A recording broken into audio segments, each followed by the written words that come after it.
Joining us now to explain what needs to be done is Casey Hoyt, founder and CEO of VieMed, the largest independent supplier of ventilators in the U.S. And also with us is emergency room physician, former Navy commander, and a Republican candidate for Congress in Georgia, Dr. Richard McCormick. Mr. Hoyt, we'll begin with you. We've heard about ramped up ventilators and more production, yet we're hearing about problems in the supply chain. So what are the biggest challenges that we're facing right now in getting these ventilators where they need to go?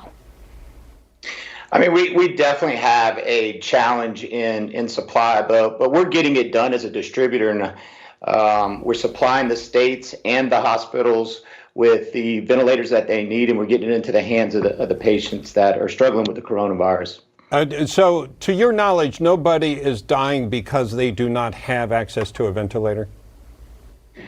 Not at this moment. I feel good. I had some calls yesterday with our local hospital system here in Louisiana, and they assured me that they had the equipment that they needed. We also saw some signs of life from New York. We were sending them some ventilators, and they pulled back on an order to get them some vents. So that's all positive. I think that we're starting to see some stabilization on the systems having what they need. Dr. McCormick, we know that you're there on the front lines. What has been your experience with ventilators? Are you having what you need to treat your patients? Absolutely. As a matter of fact, this is the problem with the information age, that we get so much information, we actually get overburdened with infactual opinions. And one of the things that we found is that we were intubating too many people originally. As a matter of fact, the way that we're approaching medicine right now for COVID-infected patients and their respiratory failure, ventilation, especially from intubation, is actually a last resort. On a good case, you're going to survive 50% of the time when you're intubated. That's kind of scary. And it's much worse for COVID patients.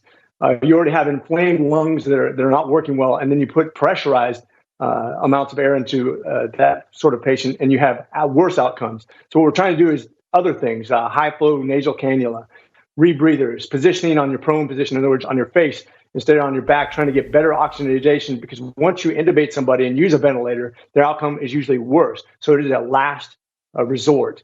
And what we're finding is that's the reason that in New York, when we're treating patients a little bit different, we have lesser requirement for ventilators. I've heard that they're actually shipping them out to other states that have a possible need in the future. But I think as you see an evolution in the way we treat patients and the need for ventilators, we're going to be just fine. And how about personal protective equipment that we've all come to know as PPE, Dr. McCormick? Have you had enough of that?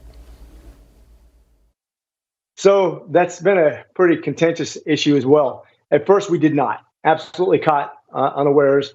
We had not enough of the protective gear we needed. We were reusing some in cases we didn't want to. But I find that just like we always do in America, we've adapted very quickly. We've had ramped up production. We've had people from all over the world sending us supplies. We've had just had the Chinese Republicans donate some masks to our hospital just free of charge, 1,000 masks.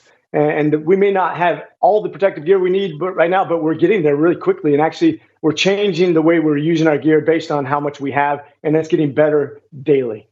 Mr. Hoyt, can you explain to us, I know that President Trump has said that really ventilators not a problem. Anyone who's needed one has received one. What has been your experience in accelerating this process? Has it been easy to cut through the red tape? If you could just share your thoughts with us. Well, I mean, I think that the decisions that they've made over the past few weeks have been very swift and correct. In particular, as it relates to our industry, the CMS Administrator Seema Verna should be commended because she loosened up regulations on telehealth. This protected our clinicians in the home to have these telehealth solutions. We now have physicians, nurse practitioners, nutritional specialists that can all conduct a telehealth visit. That really keeps people safe. Our core business is putting respiratory therapists in the home to treat these patients. We need a telehealth solution as well, to where that we can keep our people safe and keep the patients safe and free up those beds that are much needed for the COVID patients right now inside of the hospital. Okay.